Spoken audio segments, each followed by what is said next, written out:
Hello, everyone, and welcome back to my channel. My name is Kasie Oswald, or Teacher Kasie, for those of you here new on the channel. And Kathy Kelly, hey, Kathy, thanks for coming. She said, hello, listening in while I'm painting a room in my house today. Oh, fun. It is a great day here just to hang out and not do much. Being live with all my friends is a great idea for today. The storm has come and mostly gone, but we still have some bands and thunderstorms and things that have been going through. So welcome, everybody. Hey, Kim. Hey, Rebecca. How are you? Hi, I'm doing well. Just keeping busy with, kids and teaching and crafting and, all kinds of fun stuff today. Awesome. Kim, what about you? What have you been up to? I just got done tutoring for the last 3.5 hours, and Wow. that's about it. Working hard as always, both of you. Well, thanks for coming. I just made my screen huge. Now I can't see. Here we go. So I can check the chat. So if you're here, say hello in the chat and let us know where you're tuning in from. We'd love to know. And how many classes did you have this morning? I don't teach on Mondays anymore. I took Mondays off. So I had 0, but I'm transitioning my office. So it's a little bit of a mess in here. How about you guys? I had one class today, but you tutored for a long time. Yeah, I had 3 tutoring students, so an hour each. And I have it where it's an hour. I have a 15-minute break, an hour, 15-minute break, an hour. Oh, wow. Yeah, I had one class today in our school. I actually started a 5-day camp this week. So today was day 1. So it's going to be Monday through Friday. It was good. Yeah, I've got 4 kids in it. So that's good. 3 of them I've taught before. One's a brand new one to me, but they seem to be fun. We're going to do 5 experiments on acid-base reactions. Oh, awesome. Cool. Super fun. So lots of baking soda and vinegar all week long. I saw you posted some on Facebook. The kids look like they're having a great time. So after my class, I'm like, hey, I got extra colored vinegar. Girls, do you want to play? And they just explored and sensory stuff. I'm like, go for it. After 30 minutes, I'm like, okay, we need to be done.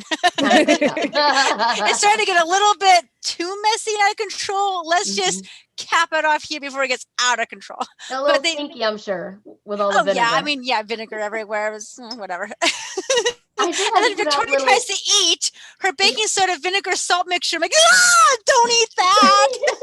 It's not going to hurt her, but it's going to taste nasty. Yeah, and all bubbly. Yeah. I've been having to put vinegar out because there's so many fruit flies over here at our new house, and we keep leaving the doors open. So I'm like, Yeah, to add to the texture, let them sprinkle some salt on there too. So just be like this salty mess, like, oh, funny. Saying hi to my niece Alexis. Hi, Alexis. Thanks for coming. Say hello to my friends here. We've got Rebecca and Kim here today. Alexis stays and says hello, and then when we start talking work is when she's like, I'm out. Right, Alexis? Isn't that what you told on to last time? Hey, Stephanie, thanks for coming. All right. Let's get started right away. Today is all about avoiding negative feedback. I don't know how many of you checked your email, but there was an email from VIPKid on June 16th, and I thought it would be good to kind of recap it. But on the other hand, when I kept clicking to see what their solutions were, it kept saying not found. So I thought maybe we could come up with some solutions and help some people here that are in the chat or watching the replay, and let us know in the chat also how you avoid these things or what you do to avoid negative feedback. I'm laughing because Jason. I'm laughing because I got negative feedback this past weekend through our tutor group. No, it was funny though. It was a group class, right? So I had 2 students, and both of them rated me. One rated me a 10, which is the best top score. The other one gave me a 1. And the thing was, and so every time I would call on him, his mom would start talking in Chinese over him, and I could never hear him. So I understand why he thinks I didn't give him enough time. But at the same time, I repeatedly called IT, asked him to move to a quieter area. And it wasn't mom giving the answers to him as much as mom just talking. And that was the other student's comment was that the other student needed to be quiet or have mom not interrupt the class. So I'll see what happens with a tutor group. But I just thought it was funny. That's a tricky one. There's nothing I can do. We can't appeal it, but they will appeal it for us sometimes. Yeah. So All right. Anyway, I Yeah. just thought it was funny. Yeah, no, VIPKid doesn't really appeal either, but sometimes they'll just like go into your account going, wait a minute, this doesn't seem right. This seems out of the blue. Let's just watch it anyway. And it happened to my dad the other day. He got like a 1 star. He's like, what? Oh, this kid didn't want to do its work. Oh, okay, that's why. Or he had IT problems. And so he was about to appeal, but he did the public reply. It's a very nice, very neutral, state the facts. You had, bad internet or whatever it was. And I covered all the content. We did finish everything. VIPKid looked at it and going, yeah, we're taking that off. Yeah, that's not your fault. Yeah, so that's what iTutor Group does as well, which is good. Yeah. They do check and look and see. Oh, well, all you've had is 9s and 10s this whole month. You've had like 2 9s and everything. All the other 30 ratings so far this month is like 10s. Something doesn't seem right. Right. Yeah. So back when I have 2 negative comments on there. I had both 1 apples and none of them were for me. They're both about VIPKid and not for me. I'm like, oh, that's not right. But yeah, those are not fair. Yeah.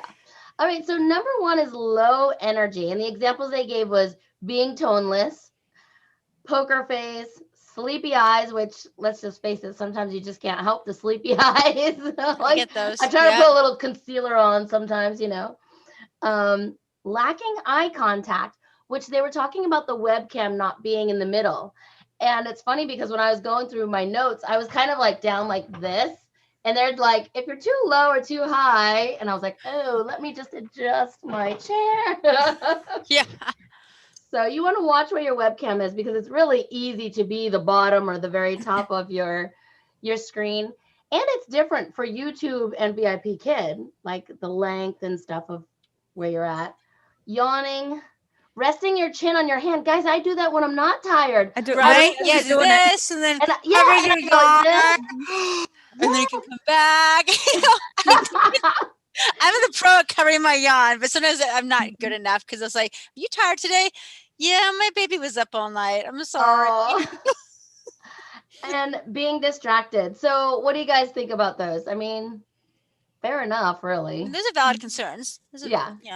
It's easy to, especially if it's a lesson you maybe taught a lot or a student you've taught for a long time, it's easy to get distracted or have something else pull your attention away for a second, or just kind of get in the zone of listening to an upper level student read, and you don't realize that your whole face is just straight and like you maybe even, get the little frowny line. Especially, I forgot my glasses the other day, so I was teaching, I was sitting there like, and I knew I had the little lines because I couldn't see.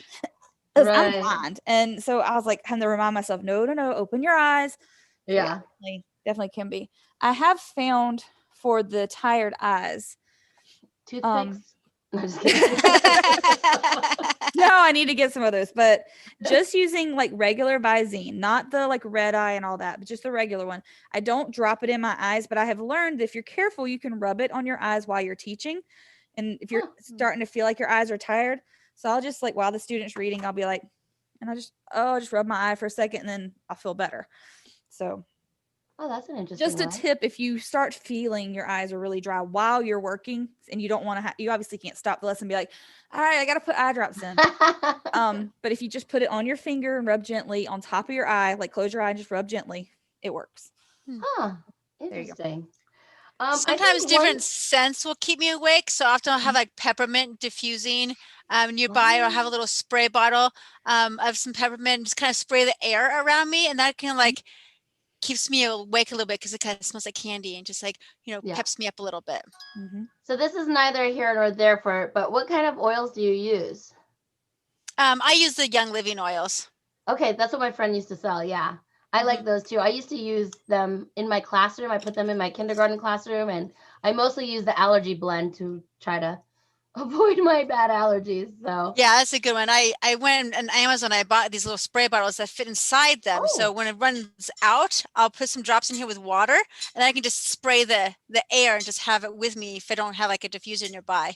Excellent. Just a few spurts. That's a great idea. Hey, Teacher Kelly, thanks for coming. We're talking about avoiding negative feedback. Have you guys had feedback? Oh, Jason, me too. So another thing to help when you're getting tired, especially like, y'all know I pull long hours. I'll do 12, 13 hours in a row. This Saturday night to Sunday morning was 25 classes back to back. Yeah. You get tired. no matter how much you don't want to. And so holding something, whether it's just a stuffed animal or this first thing I can grab something and just gently squeezing it. Yes. Anything. Keeping your hands busy. Yes. Moving your hands, because you can't tell what I'm doing. You might see slight micro movements, but you really can't tell I'm doing something. That helps a lot to keep you awake when you start to feel like you're getting drowsy. I do that through all YouTube interviews and videos. I think it's like my nervous thing, but I always hold my little ice cream cone. I think I've told you guys that before. But it's a great tip to help keep yourself looking and feeling awake, and then therefore you can prevent some bad reviews. That's a great idea. Jason said he stands up when he's falling asleep. Yeah, I have a desk that I can push up or down to stand or sit. I'll have to put that link below because many people have asked me for the link, but I never remember to post it. I'll post the link for the stand-up desks. They have gone up since COVID, but I don't know if they've come back down now. But all of the stay-at-home online stuff went way up for a while there. Today and tomorrow are Amazon Prime days, so if you're gonna buy it and you have the money, now is the time to do it. Most likely, because I don't know that they're on sale. I have not looked because I don't have the money and I'm not tempting myself. But now is when they're having all the sales. So if you need a standing desk, now might be the time to look. Hey, shameless plug. Use my link. Use Casey's link and go on Amazon. I didn't even know you could use somebody's link when somebody wants Amazon Prime. Like you can sign up and use somebody else's link. Yeah, I got an email on it, but of course I didn't do anything with it. I'm so bad. All right. So stand-up desks work or just standing up. Some people I know have put their laptops on like a stack of books. When I got started, I like turned over a tote and then I used the top of the tote, and I used to stand that way, but now I do have the desk, but that just came later. Yeah, I've tried standing before too, and it's good, but it really tires my feet out. So I have to like, in between classes, move my desk out, drag a mat into my office and either stand on a mat or go get some tennis shoes on or something, because after one class, I'm like, I just want to like sit down. So that defeats the purpose of standing. You know, I don't want to barefoot on hard floor equals bad back, bad everything. So make sure you have some cushies. Yeah, they have some great mats. I have a balance board that I like to use. It's another way to stay awake too, but because you I keep falling off of those and no, I think I'll stay with them. I use them on the side. So when the class ends, I just stand on it for a little bit, and it's got a little bit of like nubs on them because you guys know I'm all about the sensory things. So I just stand on that for a little bit and then I'm back ready to go. So, or I have it under my desk and I can just rub my feet on it while I'm sitting too. So yeah, keeping your feet busy, keeping your hands busy. If you just sit there and stand and like listen, you're gonna start to fade. So you gotta have something to kind of keep you awake, keep you doing something. So the next one, number 2, is loss of patience. And it's never happened to me. Nope, never, ever. And 10,000 classes, nope. I'm going to call somebody out, but I won't use a name, so don't yell at me. But did anybody else see in the Facebook group that a woman said she yelled at a student for being, 14 or 19 minutes late? I saw that, yeah. I don't understand, like, why. She said she lost her patience and, like, talked sternly to the student. I'm at a loss for words for that because, I mean, we all know these kids are working so hard, and I mean, I forget things, you know. I give grace. I mean, inside I'd be like, great, we're gonna have to really condense this thanks to you. You know, inside I could feel kind of furious, but I'm not gonna let on. I'm gonna say, matter of factly, hey, listen, you're 19 minutes late. We're gonna have 6 minutes of class. And then we have to go because I have a class right afterwards. And maybe so she didn't realize that, but she's been teaching. I think I added up like 3 years. But sometimes you could have something else going on in your life. Or as you're waiting, when I'm waiting for a student, I'm like, okay, 5 minutes, we can still get through it. Okay, 7 minutes, we can still get through everything. Okay, 10 minutes. Okay, are you going to come or not? Maybe not. Let's think about what we can take away. 15 minutes, please don't come. Please don't come. 20 minutes, really don't come. Really don't come because it's too late. So I'm like mentally doing these like checklists in my head of like how late is too late. But like the other day I had a level 6 student. It's an assessment. And she didn't show up. I'm like, dude, you're my favorite. We always love classes together. What's going on? She comes in like 12 minutes late. She goes, I'm so sorry, exams and all this stuff. Like, Don't worry about it. We're going to finish as much as we can. I know it's an assessment. We're just going to finish what we can. He goes, I don't have my project. Don't worry about it. Grace, lots of grace. I mean, these kids are under a lot of stress right now. Grace. And we finished it. I just like condensed the slides, got the bare bones, 3 slides of reading. We read 1 slide because she's read them all to me anyway beforehand. So it's just like, we finished. But, you don't want to be too hard on them. And it's not their fault if they had computer issues or mom forgot to sign them in or they forgot the timing of the class thinking that they were early and instead they were late, Yeah. I try to think of things a different way. You guys know me. I kind of try to find a silver lining and I'm like, okay, this student needs me today for the 5 minutes that they have left. What can I give them? It's just, it's hard, but gosh, I just can't imagine getting upset with a student for being late. Yeah, and if they get mad at you for not finishing the slides, you can just say, we did as much as we could in the time we had. Right. Exactly. I just say in the feedback, Bao Bao was, 17 minutes late to class. We got halfway done with the slides and he did a good job, but you'll need to review the rest. Right. So just matter-of-factly say the facts. Yeah. And then if they say, they didn't finish the slides, the people at VIP can go, yeah, but you only gave them 10 minutes. So. Right. Exactly. And I have a student who always is on time and we always go over because he likes to talk. So he makes sure he's my last slot of the day. So that's fine. I don't mind at all. But I have found, and this is not, I don't know if this is really a suggestion for others, but this is what I do. When I feel myself getting aggravated, because I know me, I don't let it show, but I get really sugary sweet. Like more so than normal, like, oh my gosh, you're just doing such a great job. Oh my gosh. And like, my voice gets a little higher. And so if you know me, I'm annoyed. My husband's like, but the students just think I'm like really into what I'm doing. So an idea is find some way to shift your self, your energy, yourself, whatever. Y'all know I'm very laid back. Oh yeah. So if I go into that sugary sweet, like higher pitched, oh my gosh, mood. And I'm not dealing with a little kid. I'm talking about the older kids who really test your patience when they're playing on their cell phone the whole time or repeating you, even though they know how to read. I had a student do that the other day. So I went sugary, like sweet, and he realized all of a sudden that something wasn't quite right and he straightened up. So sometimes it actually helps. But again, that's funny. They can't take it off for you because you're not doing anything negative. You're not yelling or fussing at them. Right. You're just changing a little bit and the student knew me and he knew, oh, I'm not supposed to be on my phone, and he got off of it. But I have called them out for their phones before. What are you doing? Oh, nothing. Oh, yes. Yes, I will call you out in that way, but not in a negative way. Yeah. Like, hey, put your phone down for just a minute, please. And they'll start laughing and do it. I used to say, we only have 5 minutes left. Let's finish. Oh, okay. Kelly said, I'm not mad if I'm being paid for not working for 20 minutes, right? True. Raquel said, I'm with Kelly. Jason said, when I feel myself starting to lose patience, I learn to stop and smile at a student. I hold that smile and then I say, are you ready? After they stop what they're doing. I think that's a good way to do it. So loss of patience, according to number 2, they said being distracted, rolling your eyes, drinking water too frequently, or eating. I do this on YouTube. Somebody has called me out for drinking my LaCroix a lot or coffee on YouTube, but I don't do it during classes. I do drink water during class when he or she is speaking. Totally. I know. Leaning on the bed or sofa, turning slide too quickly. Who teaches on a bed or sofa? I could maybe in a hotel. I don't know. Maybe, but I don't know. That'd be bad. That'd be bad. I'll lean on the arm of my chair, but that's about it. Right. Speaking too fast. I try not to. I'm from Boston, but I'm usually pretty good now. When I first started teaching ESL in Japan, I really had to learn how to speak a little bit slower. Correcting in a negative way and rocking your body too frequently, except for physical discomfort or illness. I don't know. I move a lot, so I have no idea if that's me or not. It more looks like if you're not making purposeful movements, if you're just like wiggling constantly, it looks like you're impatient.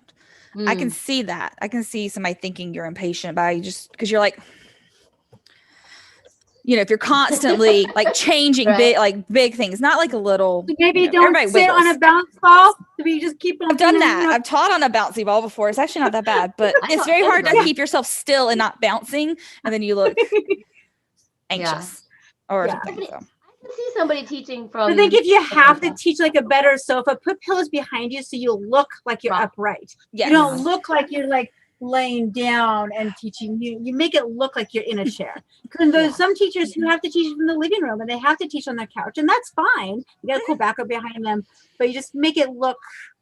I'm more thinking of why would you lay down during class more than that you're teaching on it. Yeah. Right. Yeah.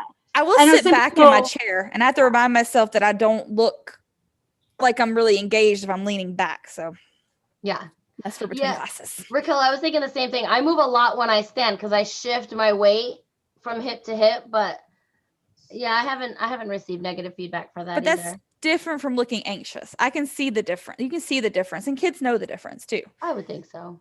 Yeah. And Stephanie's right. Teacher Erin on YouTube, she teaches, or she used to teach from her sofa, and she's got some really good videos on that. And she's a large YouTube following for VIPKid. She's a great teacher. But she has made it so there's like a little teaching station on her couch, and she's made it like that's her spot. So she makes it professional. She doesn't look like she's just chilling on a couch like a kid would. Right. That sounds good. I'll have to check her out. I don't know. Is her YouTube channel called Erin Payne? I think it's called Teacher Erin. Okay, I'll have to look. Yeah, I don't know that one. At least I don't think so. Sometimes I get in there, I'm like, oh yeah. Like she was really popular a couple years ago, and then she took a year off, and she got married, and she did other things, but now she's back. A few months ago, she came back. Jason said he's going to start teaching from his recliner. All right, try to stay awake during the night. Well, it's really hard because I know some moms who get like morning sickness or whatever it is, or dads, or they hurt their ankle or whatever. They can't teach sitting up. They feel kind of sick. They have to lie down. So they kind of make a little nest in their bed for that one class, and they just explain that it has to happen because they can't cancel, but they feel like they can't cancel. So it's possible. I think you made a point right there, though, Rebecca. They explain. They take the time and say, I am injured. I have to lay in my bed, or or I can't sit up or whatever, versus doing it, laying down, looking like you're almost asleep while you're supposed to be teaching because, you're just maybe too lazy to get out of bed that day. Maybe you just said, I'd have a hard time explaining it to a trial though. Like, why am I in bed as a trial? Just like fake it, just like, I'm fine. Just, put a nest around me so it looks like I'm upright. I've never taught from my bed, but I find a way to make it look at least decently professional. What about rolling?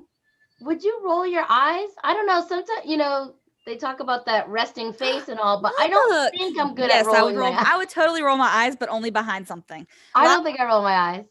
So there's a trial I've done a million times with iTutor Group, and I reference them because I do teach more for them than VIPKid, but it's the same ESL either way. And I will put their stars. I have stars obviously for the trial that I'll put on my board. And if the agent is driving me crazy or the mom is driving me crazy, I might roll my eyes behind it. Yes. That's funny. But not anywhere where anybody's going to see it. But the fact that you think about that and cover it up is kind of funny too. Like, all right, I'm going to roll my eyes at these people. Let me get something. Yes, I know. Because I had an agent this weekend who drove me absolutely nuts. So when it's a low-level trial, we're supposed to tell the agent, don't have mom interrupt. We want to see what the child can do. Can they catch onto these words on their own, or are they relying on mom? So mom kept trying to feed him answers. I asked the agent, there's actually a phrase on the trial lesson that you click that says, please ask mom to stop. And it translates it to Chinese for the agent, right? It says, I need to be able to assess it. And he messaged me back, level 1. Well, okay, I know he's level 1, but where is he in level 1? Is he able to go right into the material? Does he need some support? I need to be able to tell if he can learn this on his own. Right. I mean, it's just as simple. So I finally said to the agent, and this is not nice, but it was a private message. It is private. I said, look, either mom teaches or I teach it, but you pick. Right. And that's exactly what I said to him. I said, either mom teaches it or I teach it, you pick. I know that sounds mean. The student could not tell I was doing this, obviously. It was a private message. And he goes, well, you're the professional. Then let me teach. And as mom stopped, as soon as mom stopped, the kid went from waiting and having mom say a word to him to saying the sentences, full sentences. I knew it was there. I could see it when I first started talking to him. And I was trying to get the agent to back mom off. As soon as mom realized he was doing good, I saw her literally sit back and start playing on her phone. Just nerves at the beginning, probably. And I know that. Yeah. But that's why but as a teacher, as a professional, I know this child was like 12 or 13 years old in level 1. Oh, wow. He has already had a little bit of English in school. Yeah. Enough to say cat, dog, bird, and panda. Right. That was our things. And this is he could handle those little things. Yeah. I even had him extend. I had him, and so mom, I think, realized, oh, okay, well, the teacher does know what she's doing. Right. So you had a little eye roll behind the board? Yes, I definitely did. When the agent was messaging me back like, well, you're the professional. Oh. Yes, then let me be the professional. But the whole time I'm still, and he's messaging me like, smile more. I'm trying to message you, talk to the student, and listen to mom. Right. I'm trying to smile, but it's hard to do everything at once and keep him engaged. Yeah. Thanks for putting that in there, Rebecca. Hopefully you guys don't go there just yet. We have lots to go through. Sorry. Jason found it right after me, so it's in there twice. Yeah, she was really good. She's like the second Nancy Taylor almost. Like, we all know some of the big names. And she was a big name for a while. She's got, 45K subscribers? Something like that. So I need to watch some more of her videos. She's got some good stuff. Cool. So Raquel wants to know what company you were talking about, Kim. Oh, ITG is iTutor Group. iTuter Group, yeah. So if you need information on that, get with Kim. We'll have to put your link below, Kim. There's not a link, just email me. I'm a recruiter, so it's easier to go through and email me, and it's not a normal link or something to sign up. Right. They have that, but it's better to be interviewed by an American speaker if you can. It's much easier, whole process is. And so what I can do is I put you into a form. They send you the email, the link that way, and you're automatically under me, and I interview you too. Mm-hmm. Awesome. So you want to send me your email after this, and we'll link it in case somebody wants more. Yeah. So if you need more info, we'll put Kim's link below in the description box, and Kim, you're welcome to put it in the chat as well. Okay. Back to sorry, I'm trying to keep up with the chat, but it's sorry, I got on a tangent. I was gonna say it really just happened. What's that? So sorry, I got on a tangent, but it had just happened. So hey, it's perfect.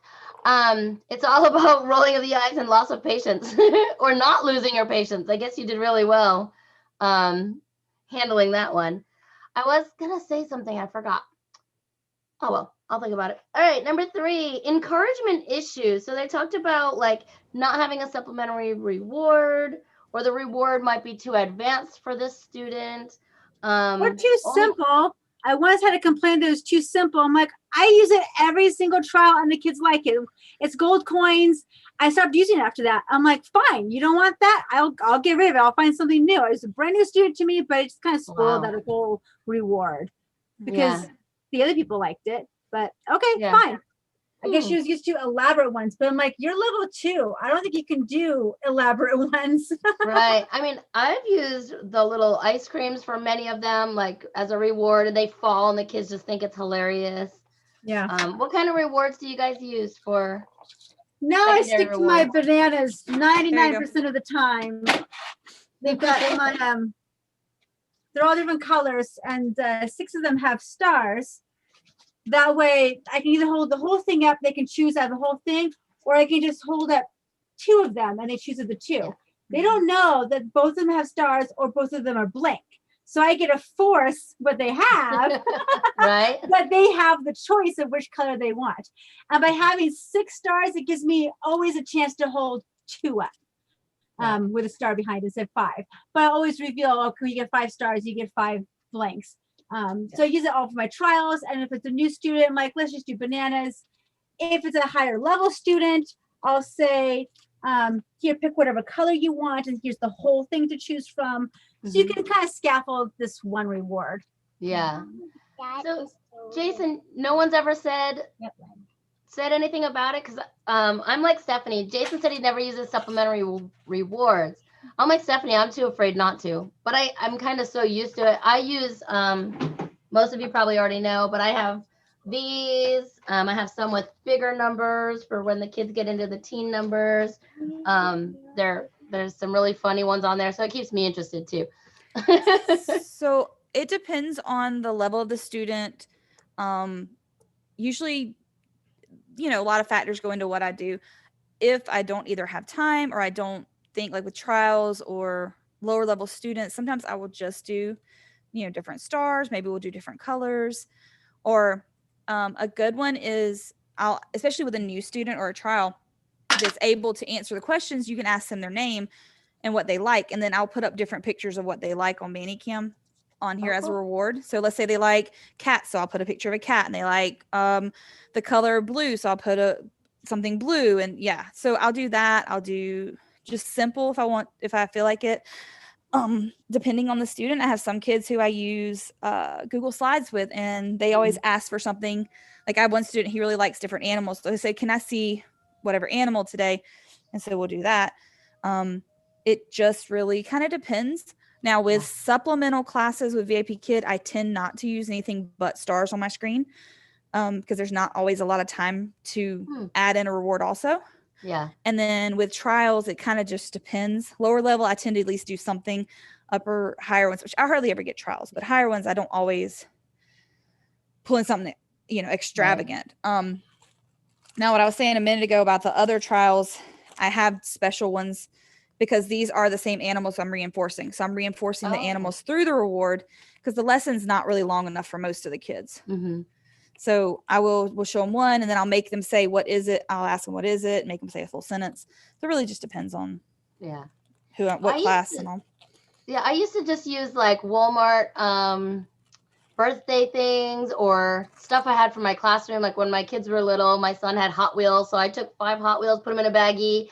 I took 5 little dinosaurs, put them in a baggie. So I have a bag of different little props too that I've used. So I have a basket full of ones if I want to pull and put it on my whiteboard, or when I'm traveling, I take with me. I've even had a student ask me if they could see my stuffed animals. So I showed them 5 different stuffed animals and tried to hold them up at the end, which was funny because when I held them up, they all started falling. So they thought that was hilarious. They love that. Kids love when things fall, don't they? Exactly. Or when things are unexpected. I'm bouncing off of what Jason said in the chat box. It says, every once in a while I'll use Manicam to pull out fruit or random cartoon characters on the screen at the student's request. Yes, I did this is their favorite all the time, and this is one of their favorites. I was like, I'm Grumpy Cat. I start to laugh, and then gets them ready to work. So without school, I'll wait to the end, and then I have a few minutes. I'm like, okay, guys, what do you like? What do you like? What do you like? And I'll do one thing per person, or look at their shirt and go, oh, you were in Captain America. Psh, I'll just throw it up there. Or you were in Superman. Psh, I'll throw it up there, and then they'll be like, oh. So you could do that as your reward. Sometimes for the boys, I'm like, what do you guys like? Ultraman. So then it's 5 Ultraman things. So I find things that will connect with them. And I've been going away with a lot of my, these are gone. I'm using more Manicam things. But I still use these for trials. VIPKid, I teach about 90% of my classes are trials. So I just use those over and over and over again. And for my regulars, I'm like, let's have fun. We're in a clothing unit. I'll come down here with a little face and we'll start making some clothing. And let's see, we'll put a guy together, one thing at a time. And we'll put some things on there. So we kind of build things together. Kind of fun. Yeah. I still haven't learned Manicam yet. The best one is to do this. And they're and you just start teaching and you act like nothing's there. And they're like, there's a cat. And it's a way to get little lower kids engaged. You're like, and they start pointing at it and you're like, what? And you keep teaching and you keep going through it. And you turn a little bit and it kind of moves with you. And you're like, and so something simple like that or something weird, a lot of times will get their attention. There's a lot of weird hats on Manicam too. Right. Oh, fun. I need to do Manicam. So you do. Too Bright. Okay, that's Sanya. Did I say it right? I hope so. And Jason said I have this level 7 that wants me to ask him trivia questions. Fun. Yeah, I have some older ones that like to ask me my age and things, so they can ask me 5 questions. I'm like, okay, whatever. So, all right. I think that's good for encouragement issues and supplemental rewards. One other thing they said was only praise in one way, so they don't want you to just say, good job. So I don't know. Into that mantra of good job. That's good. Good job. Yeah. You gotta awesome. have this great. Perfect. Excellent. That's perfect. You got it. Yes. Good job. So you gotta have a variety of responses. Right. Otherwise it looks like you're not really paying attention and saying the same things over and over again. And it's also in the tone. Just like Rebecca, when you just went, good job, good job, good job. You kept your tone kind of monotone. They know the difference in that and when you got excited. So good job. Yeah, exactly. There's a total difference. You can say the same thing as long as you're showing excitement, like you're engaged. Yeah. I mean, you don't want to say the exact same thing, but I'm saying it's hard for me when I teach like these little itty bitty baby trials. If I do different words, they might not know what they mean. So I might do just good job because then they'll learn that phrase, but I'll just make a big deal. Good job. Yeah. Or high five. Do something easy and simple for the little bitties. And then you can get more advanced as they get older with more vocabulary. But like, I don't want to give them 5 different ways to say good job when you're like level, pre-VIP kid. And there's also like, I do it on accident. I'll do that. Like, yay. Yeah. Yes. Thumbs up are good. High fives are good. Yays are good because that's anything. In any language. Exactly. Sanya said she misses VIPKid. So if you don't mind telling us, why did you stop? Or are you coming back with VIPKid? I see we have 9 viewers and 24 playbacks. If you guys don't mind, can you give us a thumbs up while we're sitting here? I never remember to say it, so I'm trying to. Okay, for unfinished slides, guys, we have tips and tricks to avoid unfinished slides. If the student comes late, you shouldn't really have to worry about that. I think we need to do another video on that one, though. Some of the time management things that we've done in the past. Yeah, and this is really hard for newbies. I mean, when I was a newbie, I'm like, we can't get through it all because I spend so much time making sure they have everything correct on the slides. Yeah. And I fix everything and I extend so much. And I'm like, oh no, we're on slide 12 and it's already 20 minutes in. What did I just do to myself? You know, I've been there. You should do like 1 minute slide by minute 20. You should be right around slide 20, give or take, so you can catch up. So I would say wait on the extensions until you get near the end. Like maybe do like one little bit here or there and have like know the lessons enough. You can kind of know where you can speed up and where you can slow down and expand a little bit. But if they're really having a hard time with extensions, just stick to the basics. Get through most of it and you can extend at the end a little bit. Yeah. But also you don't want to end too early. You don't want to get to like 20 minutes and you're done. Because then you're like, fluff? Well, moms can know you're doing fluff.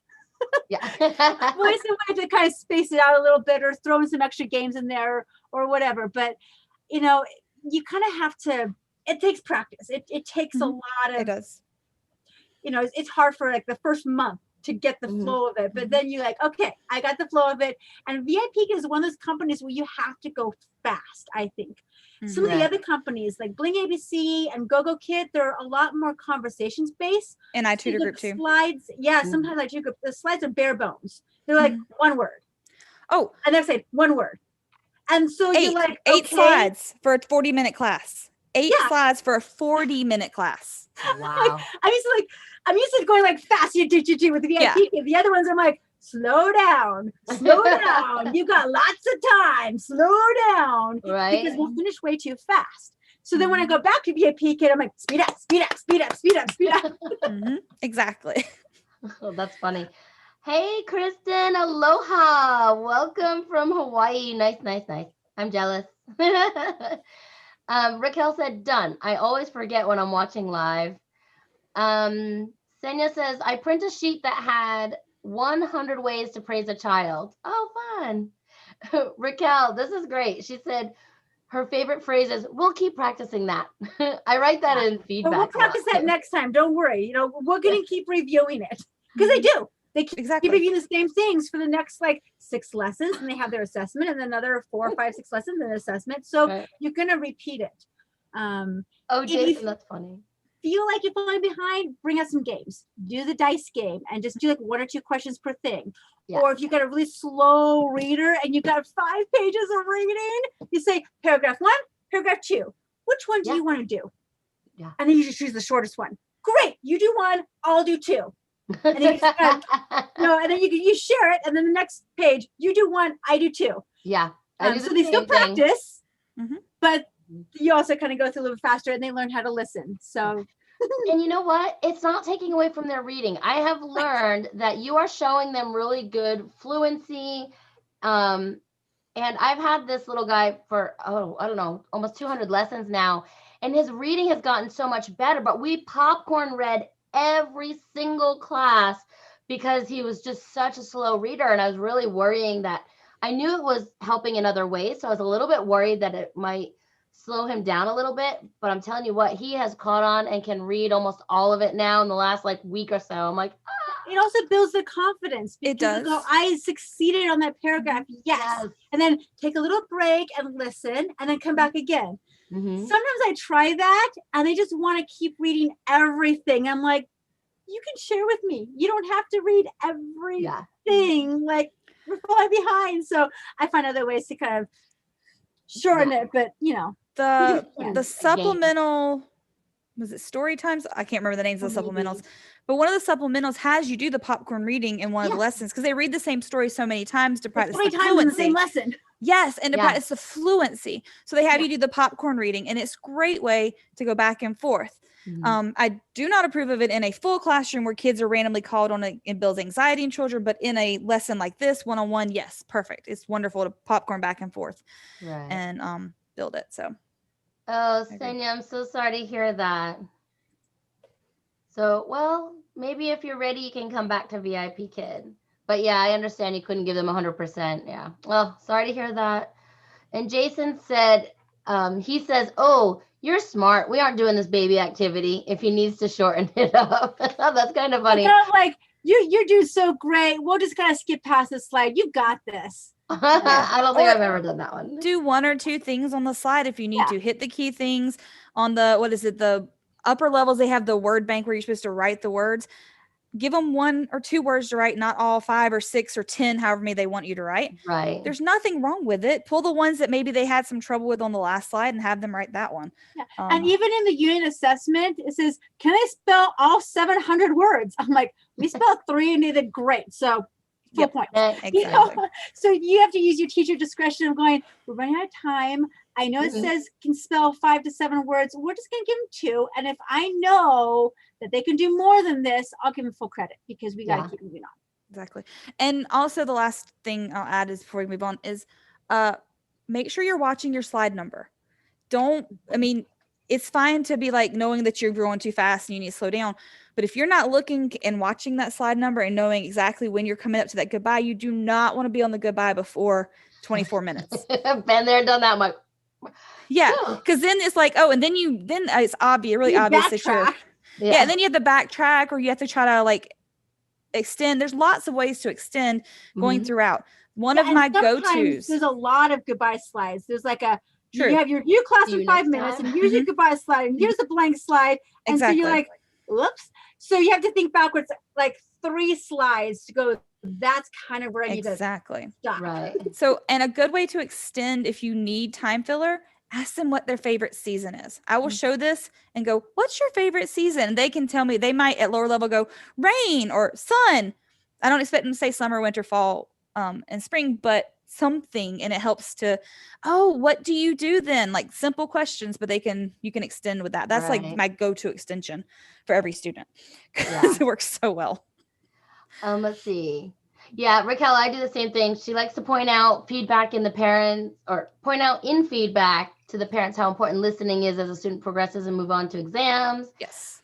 Sana said she won a dino shirt for creating the most popular design for her state. I was so excited to have my design for Georgia on a shirt. Oh, cool. That's not the blank slide. Then move on to the blank slide for spelling. That's a good idea. Yeah, and if you need to skip, go to the bottom and type in the thing. So you can type into the blank slide. So you can just start drawing on there and using that. You don't want to flip to it because then they'll see what you skipped. They see you skip to the goodbye slide. So know where skip to it. Just go type it in. Boom, you're there. Yeah, you mean the numbers at the bottom, right? Yeah. So like go to where you can look at the page number and you can actually click on that page number. You can type in like 28, and that's your last slide. It'll jump to the last page if you want to do like hangman on the last slide. If you want to do Pictionary, and you can say, I'll sometimes do this. I'll go to this blank slide, draw a line down the middle this way. I'll go, okay, Bao, you're over here. I'm over here. What is your favorite season? And we have to both draw at the same time, and then we have to guess the other season, or we have to say what we drew. And so that's a good way for them to visually put out what they've been learning in the class. Right. Jason said, he says, well, why did it send us to the blank last slide? He blames it on VIP Kid and says it's a glitch. I never think The of stuff humor. like this. Oh, Jason. Raquel said, oh, I know. I've only done that a few times. I've accidentally gotten to the goodbye slide. Yeah, and I'm like, oh. I think there's a few lessons of the blank slides before the goodbye slide. I'm like, yeah! Why'd you switch it on me? So it's a good idea, Jason, to go, I don't know. I must have typed, VIPKid messed it up. Let's just try this again. Right. I do peek. I do look at all the slides before. I know I've been a veteran. I shouldn't have to anymore, but I do mostly to check out what grammar is on the lesson. Or math. Yeah. Math I'm pretty good at. But Yeah. grammar, I like in level 3, they move those math story problems to the beginning of the lesson. I don't know if you noticed that, because I would sometimes get through the lesson. I'm like, we're doing great. We're a minute per slide. This is awesome. We've got 5 slides left. We can do it. I know 2 of those slides are goodbye slide. And then we've got 3 slides of these math story problems that are mostly above their heads. I've only had a few kids able to do it. I'm like, oh no, I should have saved like 8 minutes for the last 2 slides, not 2 minutes. But having the beginning, you can, do it, and then you can speed through some of the quick vocab slides as you go. Yeah, Exactly. that's awesome. One thing I did want to mention before we go on to number 5 was that one of the negative feedback things that's popular is going back and reviewing previous slides more than it is necessary. So maybe going back is okay sometimes, but they don't want you to always go back and redo slides just because you ran out of time. You can kind of tell. So I just wanted to put that out there. I think I've only done that once. Back when they first started these new trials a couple of years ago, I was surprised, but it's brand new trial, so I hadn't got my timing out for yet. Right. And I had this super smart kid, and we blew through it like we were done. And it was only 15 minutes into class. I'm like, oh no! Oh no, I got 10 more minutes, and we already did every single thing on this pre-VIPKid trial, which isn't a whole lot. So we went back and we did the whole thing all over again. I'm like, ay, ay, ay. Now, Rebecca, can you switch to the next trial? Yeah, I think I could. I wonder. I think this was back. This was like the cat slide. We had the blue cat, the yellow cat, and the pink cat. And I think when you had that one for pre-VIPKid, you could not switch anywhere. Like pre-VIPKid was separate, and then you had all the rest. Yeah, so I'm like, I'm stuck. Yeah. So we went back, and then I got the flow of it, and so I'm like, okay, we're stretching here, we're stretching here, we're stretching here, and then I got to where I could finish the whole thing on time. But that first time, I'm like, oops. Yeah. So I did. We went to the whole thing all over again. That's so funny. Raquel said level 6 drives me crazy. And Sanya said she tried to reapply and they rejected her application, even with a different email. But she started chemistry online. She's a chemistry online teacher. Oh, that's cool. Awesome. Hey guys, I see there's a few here. I keep going to shout something out. Oh, thank you so much for coming. I didn't even post this anywhere, but I appreciate you guys seeing that we were live and coming on here. So I did want to shout that out earlier, and I just keep forgetting. Yeah, Raquel, right now, sometimes they don't let you switch. They can switch to less interactive and more interactive, but you're kind of stuck in the same lesson. Sometimes even now with the trials they have now, they don't let you bump up or bump down like they used to. So, and my personal opinion is once you're about 5 minutes into the trial, it's kind of like the point of no return. You might as well just finish it and, do your best with it than having to switch too far into the story. I don't even the few times I've done trials, it throws me off to try to figure out where I'm at and what I need to switch to, or did back when it was the whole long list of options. And I didn't remember which one's which when you're in the middle of trying to teach. So I've found it's either easier just to, scaffold up or down depending on the need of the student and just stick to what you've got. Instead of trying to throw them in there, all of a sudden something new pops up and they're confused. Hey, why are we doing bikes instead of gorillas? What just happened to the storyline? Exactly. So I just leave it as it is, and then I'll just scaffold depending on what needs to be done. And I think, well, like I said, iTutor Group, I've done so many classes over there. I've done 6,000 plus, probably more than that, honestly. But yeah, they've taught me how to extend so well because, like I said, if you have 6 slides and you have 25 minutes, or their assessments, y'all think these assessments with VIPKid are hard to extend on sometimes? You should try one of those. Just saying. So yeah, there's like, you really have to draw and ask questions and keep them going. Yeah. So yeah, I'd rather just extend. It's just much easier to me. Yeah. I haven't switched it very often. I think I've done it once. Yeah, that's me. I've done it once in 3+ years. I mean, I used to do it all the time, 4 years ago when you needed to switch and you had to tell them at the end, this is where I think the person should be placed. But nowadays, they really don't want you to switch. It kind of breaks the flow of things. Now, if they're in like the level 4 trial on travel and they can't read anything and they can't repeat you and they can't do anything, I might say, let's try something new. And we'll bump them down to like the jungle trial or, something else that's a little bit less vocabulary. Cause I'm like, dude, you're not going to make it. Especially when I see that they took a test and they tested like level 2, you know what? I'm like, why are you a level 4? Because mom wants them on level 4. Yeah. Right. Senya, maybe reach out to me. I don't know if I can help you with that, but is that for OutSchool or for Kid Pass? I do have a lesson plan in our Kid Pass Facebook group now that's up. It should align pretty well. Jason said, walking in the jungle. Now we are making a salad. Yeah, see, you can say, I'm done with this. Let's move on to this one.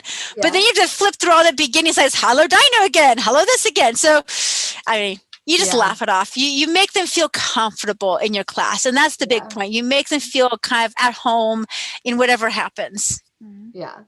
Let's see. Number 5 was lack of TPR. We all know about, well, if you're a teacher online, you should know about TPR, total physical response. You use your body, you're giving them examples, and you want them to respond. The important part is getting them to respond. Sometimes they do, sometimes they don't. But, reading, running, fast, slow. So I know it's hard, like level 5 and level 6 to bring TPR in there. So I don't always do too many on those. Come on, guys, you guys swim. Like, I don't want to swim. What are you talking about? But I find some way I bring humor into that one. But especially the little bitties, level pre-VIP kids, level 1, 2s, you got to get them up and moving and feel interactive. Yeah. I use my body to explain things all the time. So I will swim, but I don't expect them to necessarily swim. Although if I'm trying to get them to use that word, they should respond appropriately with that word. Does that make sense? So if their vocabulary is swim, run, and they're struggling, I might show the motion of swim so that they can come up with the word swim. And that's how they're responding, is verbally with the word. So, Senya, Casey, did you get your background from Amazon? Yes. How did you get it to stand up on its own? Well, this one, I have a stand that I ordered from Amazon. I know Melissa has one that she pulls down a green screen, but there are many things on there. When I was in my other house, I actually just tacked it to the wall. So, yeah, this one is on a stand though. It's got like 4 rods going across. Let's see with the little clips. The clips came with it. You can see my green screen in the back there. I just flip it back when I'm ready to green screen, which I haven't done since this house. Okay. I need Stephanie's help to plan lessons for both OutSchool and Kid Pass when I apply. Gotcha. Yes, parents want to see confidence. Yes, I agree, Jason. Okay, so I think that's it with TPR. If you get negative feedback for TPR, they want you to use your body to get the student to respond appropriately with the vocabulary and things, right? You want to add anything to that? Only that not every word has TPR for it. Don't try to put every word into TPR or vice versa. I mean, not everything's going to have an action. Sometimes pictures work better. No matter how much they want us to get the kids physically doing it, sometimes a picture works a whole lot better than trying to act out, something strange like, I can't think of anything right now, but y'all know what I mean. There's certain words.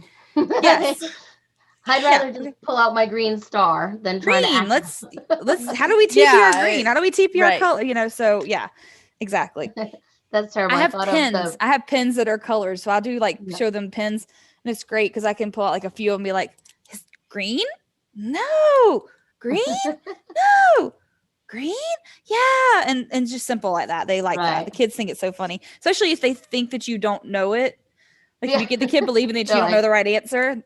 They really think it's hilariously funny. And then when you really say the wrong answer on accident, you're like, I was testing you there. Exactly. What did I just say? I said the wrong thing, Sometimes I'll say it and it's not on accident or not on purpose. And I'm like, what? Did you catch it? That's getting tired and a little loopy, Yes. So number 6, class environment issues: bad internet, visible background is messy or distractive. Number 3, number 3 for that one: lack of teacher decorations, lighting is too dim or too many shadows, and class location outside or distracted by kids or birds or that kind of stuff. So class environment issues. Do you guys want to chat on that at all? Or I mean, it's kind of self-explanatory, right? Kind of self-explanatory. Yeah, you should have a good classroom. Yeah, exactly. Yeah. You're marketing yourself too. Exactly. If you can have a dedicated area, somewhere that you can go and work. You don't want to constantly be changing up, and then you're going to forget things, or then you're going to be distracted, or you're going to have something happen. Corral the kids if you can. Yes, they're going to make noise sometimes. Not saying my kids haven't before, but teach them, like Rebecca's doing when they're young. I started my kids are now 6 and 11. So I started 3+ years ago, teaching online. I teach in my living room. Yeah. My desk is in the corner of my living room where my whole family has to walk through to get to the kitchen and to get to the TV. They want to watch the TV. So you need a good mic. You need a good area set up if you can. Yeah. And if you have young children, teach them when they're young that, hey, this is quiet time. My kids know if I sit down at the computer and have my headphones on, they will not speak to me. Now they may come over and be like, and all of a sudden I'll have like something in front of me that I have to open or close. And they're done that. But it's usually, what's this hand? and or a head shadow, like will come like right here. You might see a shadow on my screen, but I do try to keep them. I'm like gently nudging them back out while I continue teaching. Now with my that problem, it's different. Your kids are old and grown. Your kids are not there. My kids, all they know is me teaching here. I started when my oldest was 5 months old, and now she's 5, and now I have an almost 2-year-old, and they know is that mommy's teaching, and so they want to be like me. They want to be up here, have headphones on. I'm teacher, so that's like kind of fun.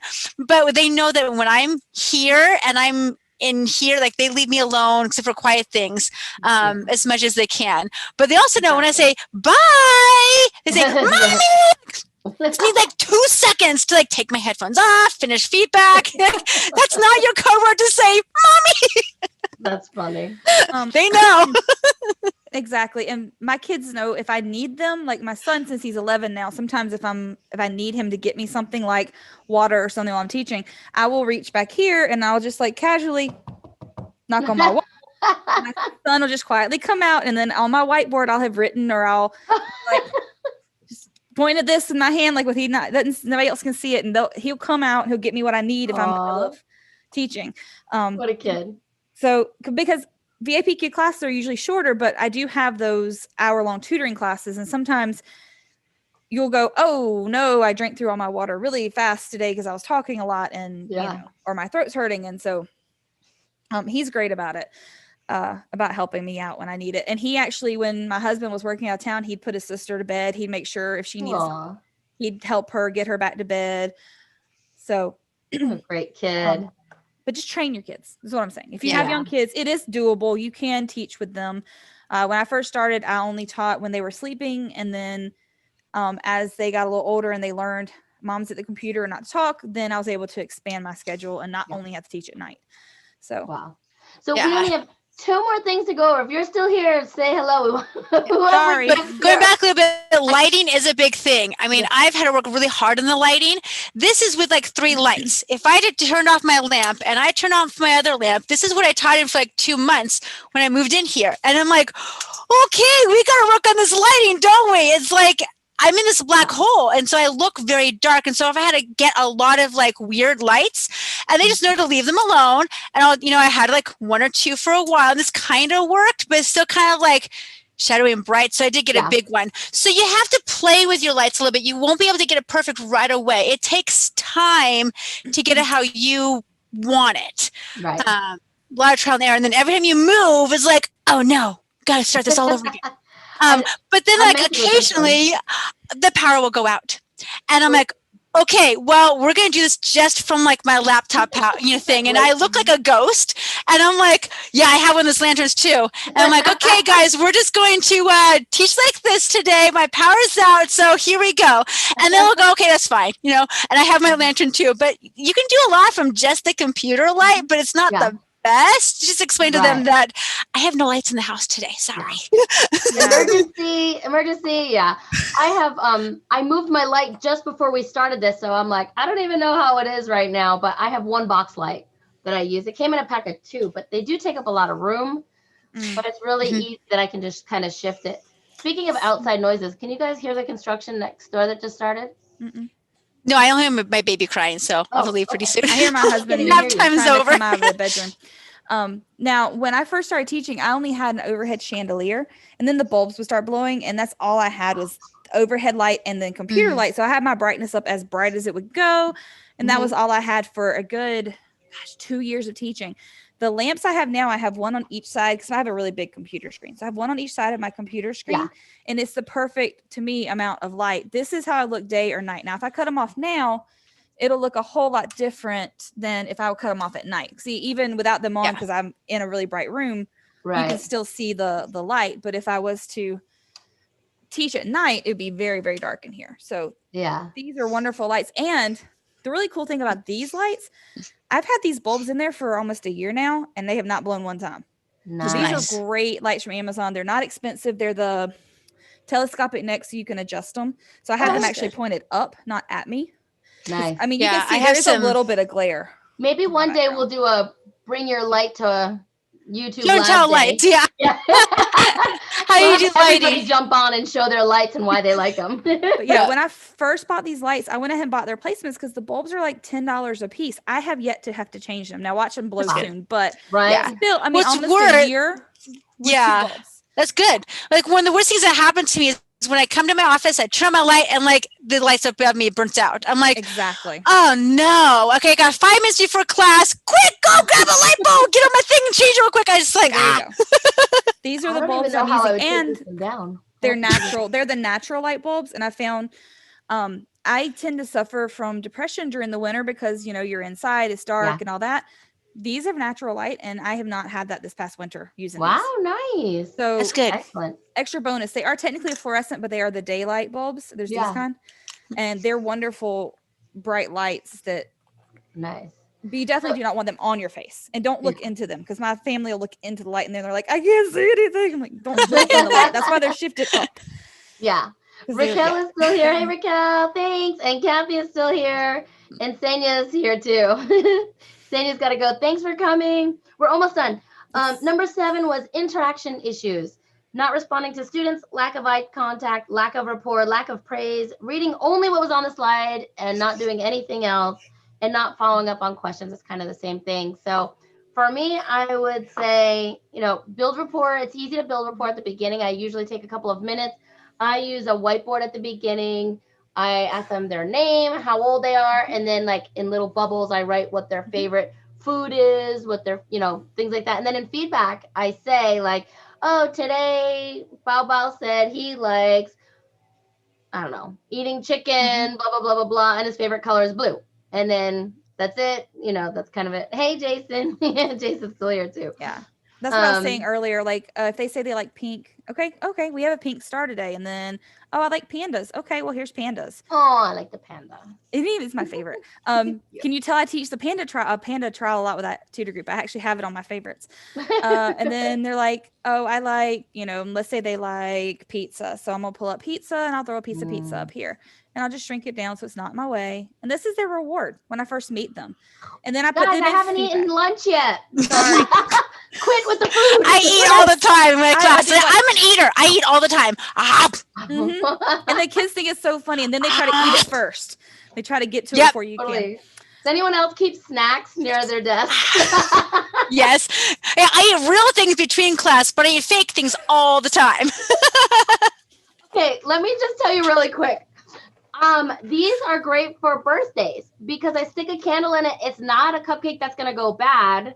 So I just stick a candle in it. We sing happy birthday and then I can eat it after class. It's the best. Nice. Ta-da! I don't remember who taught me that, but Yeah, cute. This is what I do for birthdays. I don't do anything extra. I don't bring on anything. It's just my excuse to have a Reese's peanut butter cup. More. Let's tell the truth here. This one always is funny, right? Oh, that's little mouse running away There with we go.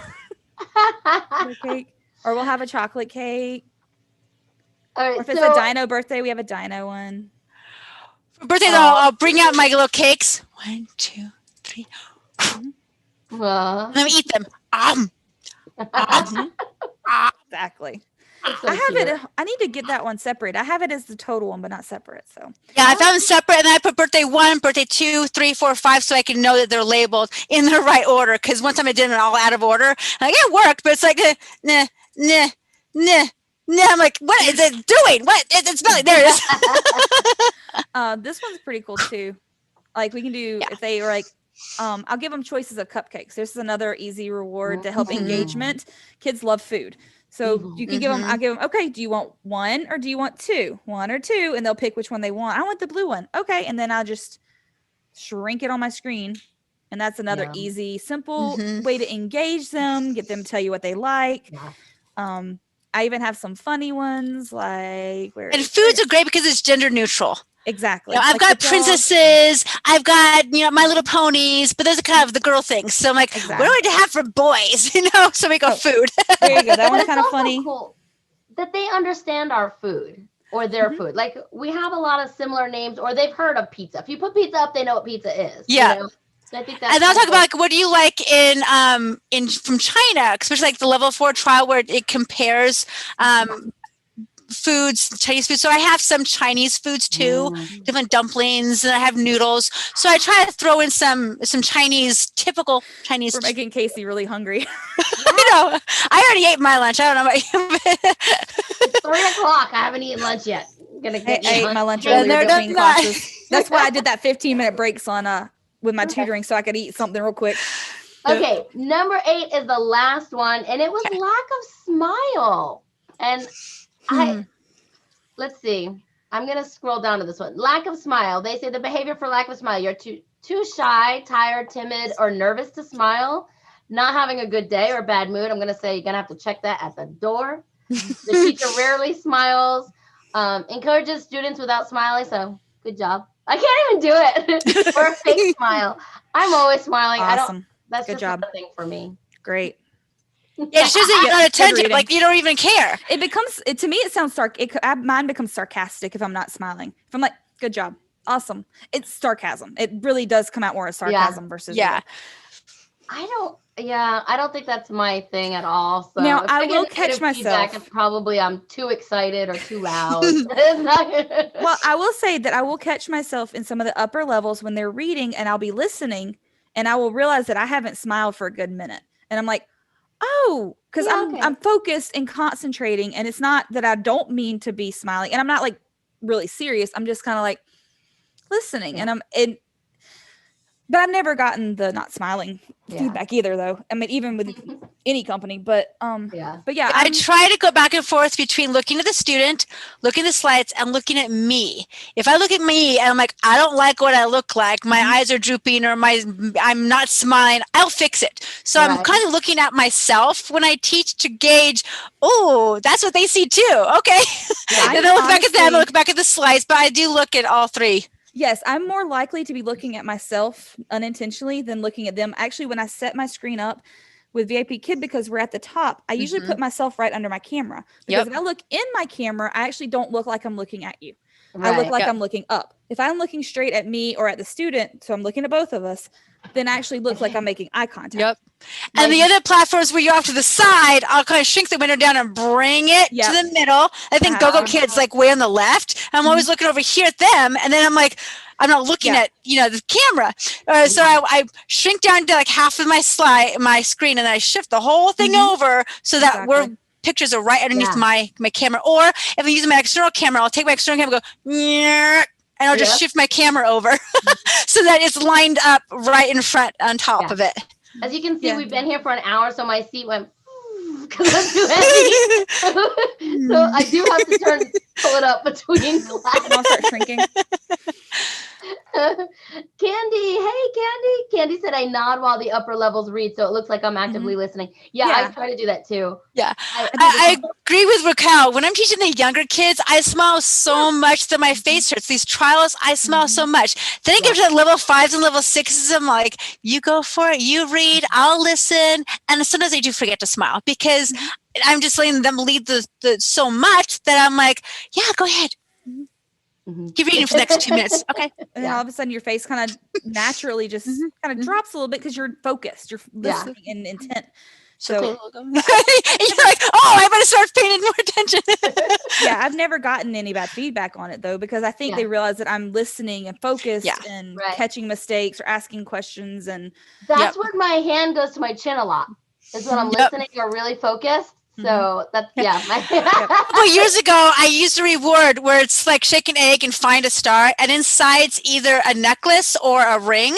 So like, or a star and a ring or something like that. So they get a star, they get a star. If it's like a necklace or a ring, then the teacher has to wear the necklace or the ring. And I had my hands up all the time anyway. So why not bedazzle all like the teacher versus student rings? So like, I've got 3 rings and you only have 2 stars. And so I had a reason for having my hand up all the time to show off my cool bedazzles. And then whoever gets, the most wins. It's kind of like teacher versus student, find the star all at once. It was kind of fun. My cheeks hurt after these lives even. I think I wrote that last week. I'm like, oh, my cheeks hurt. Candy said she underlines words while the upper level reads, so I don't interrupt for pronunciation correction in the middle of a long passage. Yeah, I do that too, unless they stop. You know how they'll get to a word they don't know and they'll just stop? Yeah, so I have and so then I'll say the word for them, they'll repeat it. But I have a student who'll underline the words he doesn't know so I can read it for him when we get to it to help him say them. That's good. Yeah. It works. But sometimes if I underline, they'll kind of pause right there to try to fix it. I'm like, no, I didn't mean to mess up your flow. I'm sorry. Yeah. So for those few students who I know it's going to totally mess up their flow if I underline as they go, I'll just keep a mental note of, okay, these are the 3 words they had a hard time with. I'll let them finish reading. Then I'll go back and underline because I like, whoa, I totally messed you up. I'm sorry. I'll wait. Yeah, I've done that too. I'll wait and then underline and say it. I'm guilty a little bit. I try not to say it, but sometimes I get excited and say it. Yeah, I've had that. I've talked over them before accidentally too. Yeah, but like you gauge if they're really stuck, go ahead and just say the word. Just you can help them out a little bit, but don't jump the gun every time they're trying to sound things out. You have to know your students, and you have to gauge and get that rapport with each individual student. Even if it's a brand new student, you got to like, okay, here's what we're going to do for this time. Got it. Kathy said that's a great camera hack. She's going to try it for VIPKid. Yeah, that was Kathy, it does help. And Candy said, I still old school TPR and put my hand to my ear while they read. Yeah. Oh, me too. Jason has a resting bee face. I have to consciously keep a smile. I can't picture you having one. I do too, Jason. Like I seriously do. Like me too. Yeah. I've had to train myself not to look like myself when I'm on camera. I try not to let my whole face drop because if it does, I definitely have one. I've gotten in trouble for that before, but not for VIPKid with one of my aides. And I didn't say anything wrong or anything, but they said they just knew what I was thinking by my face. I'm like, that's not fair. Oh, yeah, you know, I have that too. Sometimes, even like in 6th grade, I was working at the school cafeterias, like, the little school job that you can get at the school cafeteria. And I was like passing out milk. I'm just like in my own little world, just passing milk. It's like, are you mad? No. I'm just like thinking, I'm like, oh, okay, gotta smile. If I don't think about smiling, I do kind of look mad. That's funny. Said Becca is so cute. Thanks. Well, we hit all of them. What's that? I think so. Something you said earlier about leave it at the door. I've gotten bad news right before I went into teaching. Literally been crying seconds before that camera started.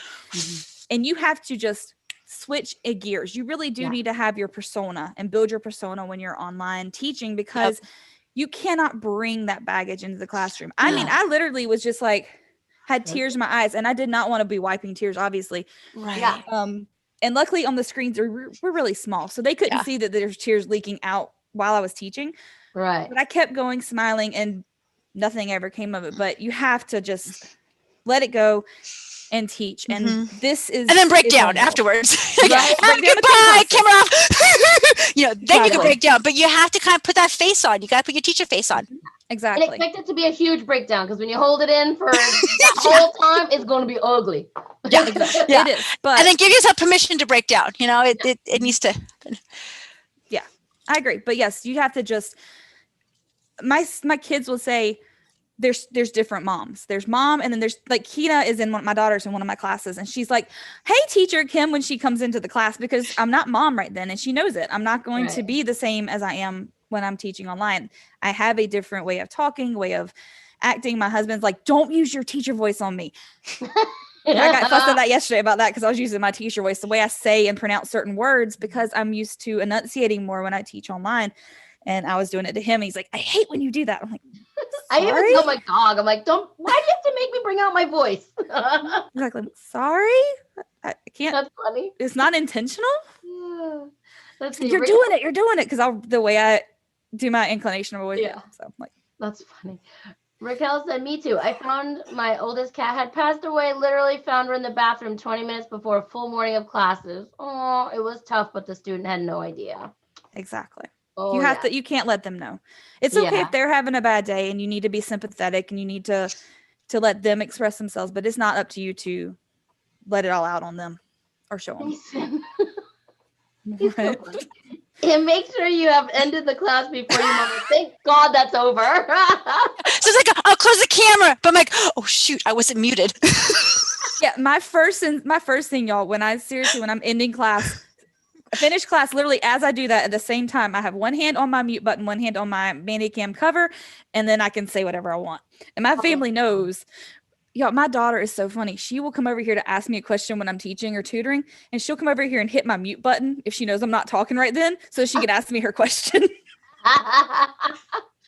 They know that if I'm muted, it's okay to ask me something that they have to ask me, because she can't write. I mean, she can write, but she can't like write everything she wants to ask me. Mm-hmm. So for her, it's just easier just to ask me a question. So she'll put her hand. She has learned though, don't mute mommy. She'll just put her finger over it, waiting until I give her like a subtle like thumbs up. Yeah, and then she'll mute me and then ask me the question, because she doesn't. And you like cover your mouth as you try to answer, so that the kids don't want to see that you're talking to them. I do that all the time. Like, oh yeah. Uh-huh. You want to do what? Okay. Collaboration. You can have water. You can have a snack. Yeah. I mean, I do that on these lives. You know, Esther's come over. I'm like, yes, sweetie, what do you need? Exactly. Okay, go away. I'm in the class right now. Exactly. And I'm like, I look like I'm coughing or something. Like, oh, excuse me, and then I'll keep whatever I'm doing. Oh, that's so funny. All the little tips and tricks you get on this channel. Exactly. Yep. It's useful. Oh, another one is like, just cover it. Okay. Yeah. What? Huh? Yeah. Oh, yeah. You got a star. If you know you have a yawn coming, you'd be like, what color do you want? Exactly. Done that before too. And like leave it up here really long and just like wipe your eyes and yawn and get those big old stretching yawns so they can't see it. Okay, good. We're back. Because sometimes you need to go the big stretching yawns. You can't just hide every single one. Or sometimes those eye rolls I was telling y'all about. Oh yeah, gorilla. And I can literally be eye rolling behind the gorilla, and you're not going to know it. I'm still here. Right. Make it big on your screen, and then they can't tell what you're doing behind it. Or if you need to mouth something to your child, tell something to your child, mute yourself while it's up there. And what do you see? And put the gorilla in there. What do you want? What do you want? What do you need to tell me? And mute yourself. Yeah. When I wait for a no-show, I have this up here. It covers up my face, but not my body. So it shows that I'm here, but I can close my eyes. I can do whatever I need to be doing. I could be looking at a different screen, looking at Facebook, and they won't know. And then I'll just pop up and go, hi, when they come by. No, mine completely covers me. So yeah, I don't want to do that because it looks like maybe I've stepped away. And so I've been always hesitant doing the full thing. I usually have like a little bit here so they can see that I am here. But that's me personally. Don't want to do the whole. I do the whole, but I also every 5 minutes come on, screenshot with me on camera. I start class on camera, screenshot, cover myself up until they come or until 5 minutes, take it off, screenshot. I always make sure every 5 minutes I turn it on and do it. Now I do not turn my sound on at all. I don't go off mute unless they come in, but I will do that. I will cover it up. Now that's with VIPKid. With iTutor Group, I can just cover it the whole time and it doesn't matter. As long as my camera is on, they don't care. Now, I think with GoGoKid, you're not supposed to do that at all. Like, you're supposed to be on camera the whole time you're waiting. So I'd be even hesitant putting something over my face. I mean, maybe if it was just like the face thing, maybe, but I would want to make sure they know that I was here, because you're not supposed to do that. That's one of the new things with GoGoKid is don't leave the classroom. Don't cover your your face. Be in, like, on screen. I haven't taught with them in... Neither have I, but I keep up on the terms. 6 years, 8 years, 8 years. Good Lord, months, not years. Yeah, I'm like, no, they're not 8 years old. They're younger than VIPKid, and that hasn't gotten to 6 years yet. I haven't taught with them since, I think, December of this past... Guys, no, by listening to Teacher Kelly's weekly reports, I do, like, hear kind of what's going on and some new things. Yeah. I need to keep track of it. I haven't been paying as much attention lately. They actually just sent me something saying I need to do a new certification with them. So I usually actually keep all that up to date. Yeah, keep your contracts up to date. Yep. Sign everything. That way I do. It's easier to come back. Yeah. It is, exactly. So if I need to. But even with them, I found I didn't get as many stuff booked and all that, so I just haven't been stressing over it. Yeah, it's like it's my backup to my backup. It's like it's there if I need it, or if I lose a company, I can open up with them. But I have learned that if you're inactive for a while, it drops you down to like level 2, and you have to work really hard for months to bring it to level 3. You won't get those extra incentives per classes until you're level 3. You'll just earn base pay level 1 and 2. And even at level 3, you only get incentives if you work 2 or more classes in a day. Well, even at level 3, I was getting like 1 class a day. I'm like, I wasn't getting those. So I'm like, why am I putting all my heart and soul to slowly bringing this up? And I did pretty good last year when VIPKid was low. And now I'm like, yeah, VIPKid's back and just dropped, like bottomed out. I'm like, okay, well, if I ever want to go back, I'll have to build back up again. But it's there if I need it. I always keep it current.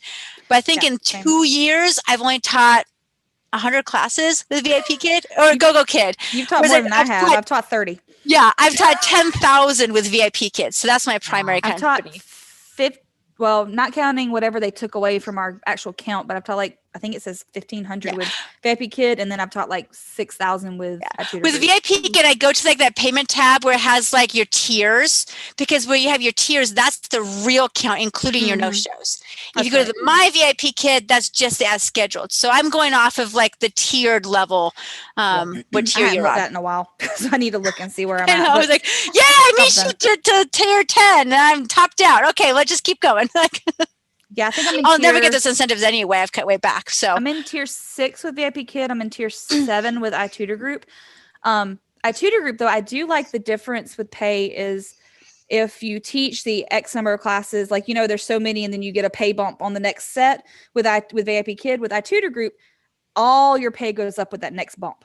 Nice. So like your payment will go cumulative. Oh, that's nice. Yes. So your payment in that month will go from like literally you'll jump up by like $100 when you hit that next, which makes you want to stay with that company. And like, I want to get to that level because I want the cumulative of the retroactive or whatever the word is from the past classes. That's good. With the VIPKid, it's like, yeah, you got extra 10 cents and yeah, you got another extra 10 cents. Exactly. So, so that's another reason I give more time to iTutor Group, and they book me. If I open it, other than this morning when I only had 1, I normally have 2, but they do book me. Like on the weekends, like I said, I did 23 on Friday night to Saturday, and then 24 on Saturday night to Sunday morning, and I had 1 VIPKid, so 25 total. But for me, I was with the iTutor Group for a few months last summer, and I realized, why am I giving them so much time and energy? I was making about $2 less per class than VIPKid. And I'm like, this is not, I mean, it's nice to have it when I almost lost VIPKid, to have like a company that books all the time. And like, I was fully booked really fast, but I'm like, I really wasn't making that much more money. And I'd rather give my time to companies that I make more at. But if you're there longer, Rebecca, are you keeping their contract? They never asked me to renew. And I tried to go back in and I couldn't figure out how to renew. So I think I lost it because I It started last July. They didn't, up until now, they did not have renewing contracts. You just automatically were renewed. Okay. So if you have not done anything to lose your contract with them, you need to go back on there now and renew it. I canceled a lot of classes at the beginning because I started getting booked with Bling and I started getting booked with VIPKid. So I'm like, if I had to choose which one to cancel, there's no repercussions for canceling my tutor group. So I would cancel those, and a lot of them were under 24 hours. So I got the email saying your account's under review because you kept canceling on us. So I'm like, no, I want to come back. But my husband is like, do you really want to go back? Like, do you really want to go back to somewhere that's paying you less? Like, why not focus on these upper ones? So I didn't like push myself out there and create tickets and say, I promise to come back. I promise to open up 5 slots every week or 8 slots every week and commit this. Like, no, I really don't want to commit this. So I might have to go back and see if I really lost it or if I still have it. Go see, because right now is when they're putting out the new contract that starts from, okay. Well, for mine, it was July because I started in June. So you might need to just go check. But right now they've recently been putting out the new contracts. Okay. And it automatically pops up when you log in. So okay. Because I applied at the same time as Bling ABC and I just had renew for Bling. So I'll probably have to review. It won't hurt you just to have it in my back pocket. Yeah. Because they do book better than some other companies. They really do. I mean, if you can keep your ratings up and you don't miss classes and you don't have to cancel too much. I mean, I make the most with them every month just because I can put in the time. But anyway. Yep. Well, I gotta go. Baby's crying. Yep. So Raquel said she'll get back with you for more information. Okay. Sounds good. So thank you everyone so much for coming and listening to us chat a little bit. Hope you enjoyed. Little quick thing on Thursdays, I'll have VIPKid teachers coming on to talk about teaching abroad. And especially if you have a blue wrench, I'd love some help in there because sometimes when I put a country or something on the thumbnail or in the link, it tends to have some, how do I say it again? Some questionable friends coming in to join us. So feel free to come help us moderate. What time is that at, Casey? Every Thursday, I am booked until September now. At what time? At 11 a.m. Eastern. Nope. 10 a.m. Eastern. Okay. So they're 9 o'clock Central Time. I finished my tutoring at 10, so I'll be there. Thanks. So anytime you guys can join us, we'd love to have you. All different countries. Actually, this one is on Wednesday this week. I'll have Wednesday, Thursday. But Wednesday is going to be a teacher that's living in Albania right now. Usually teaches in Italy and has taught in Istanbul as well. So wow. I'm super excited to hear her story. I think it'll be a lot of fun. But thank you everyone for coming. And Kim,